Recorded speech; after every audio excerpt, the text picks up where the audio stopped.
भितर को आम कही रखुचु आदिवासी लोकंकर जो पूर्व पुरुषर जो दखल रही जगटा को आदिवासी मानक भितर से पट्टा प्रदान करा जाऊ एमिति बेआईन भाव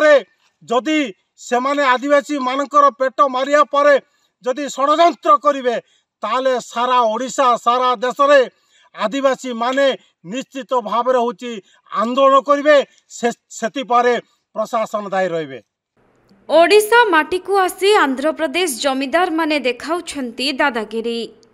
पूर्व पुरुषरु आदिवासी माने काजू लगाई फसल अमल करी परिवार प्रतिपोषण करुथिबा बेले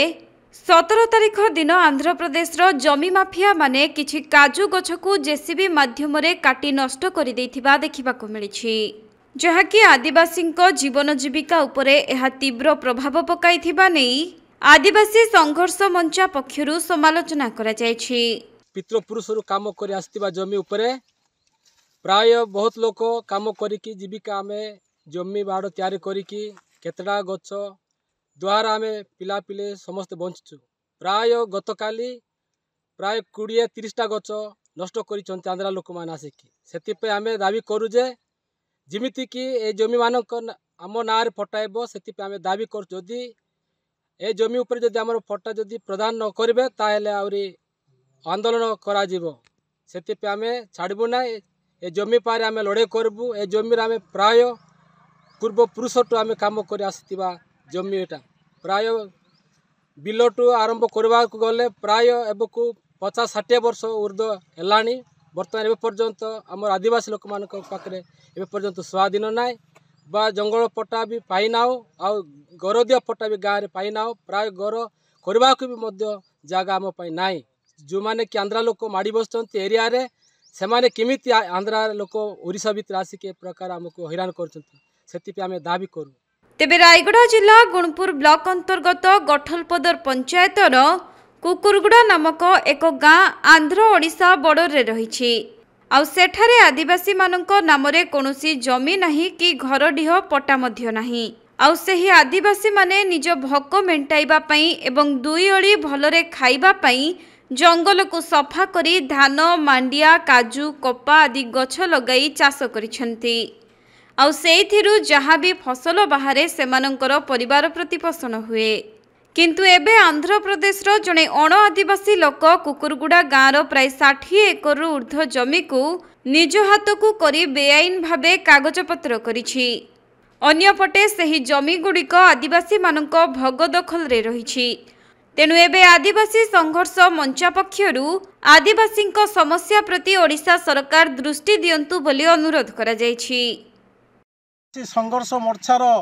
केंद्रीय कमिटी सदस्य आज गुणपुर ब्लॉक अंतर्गत गटलपदर पंचायतर कुकुरगुड़ा गाँव में पूर्व पुरुषर आदिम कालू भोग दखल रखि जंगल जमीर उपरे आदिवासी माने काजू गछ एवं विभिन्न प्रकार होची फसल आदाय करचंती किंतु गतकाली आंध्र जड़े जमी माफिया प्राय 15 गोटी काजू गछ संपूर्ण भाव होची नष्ट कर देइचंती। आपण देखंतु जो काजू बाड़ उपरे वर्तमान होची फसल आरंभ होउथला से फसल गुड़ाक वर्तमान होची आउ 10-15 दिन परे फसल आदाय थांता किंतु संपूर्ण भाव होची आंध्र जमी माफिया माने आदिवासी मानकर होची भोग दखल रखिथिबा जो जमीटा को लूट करिया पारे एवं जबरदस्त आतंक खेलिया पारे तांको भितरे भयभीत सृष्टि करिया पारे जो जेसीबी माध्यम रे क्षय क्षति करचंती तेणु आमे ताकू निंदा आमे करूचु एवं आमे प्रशासन को रखुचु आदिम कालरू ये अंचल आदिवासी माने जंगल उपरे बसवास करी काजू कपा कांदुल बिरी मुग सब फसल आदाय करचंती तांकर पेट मारणा तांकर पेट मारिया पारे जो आंध्र सरकार एवं सेठिकार आंध्र जमीदार माने आसिक वर्तमान होची जो बेआईन भाव होची आदिवासी मानकर दखलटा को बर्तमान होची बेदखल करिया पारे जो षडयंत्र करचंती ताको आमे तीव्र विरोध करचु। ओडिशा सरकार को सूचना दे दउचु एवं मान्यवर मुख्यमंत्री को आमे कहि रखुचु आदिवासी लोकंकर जो पूर्व पुरुषर जो दखल रहिथिबा जगटा को आदिवासी मानक भितरे सेमानको पट्टा प्रदान करा जाऊ। एमिति बेआईन भाव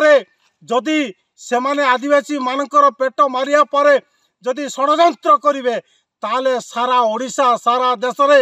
आदिवासी माने निश्चित भाव होची आंदोलन करिवे सेति पारे प्रशासन दायी रहिबे।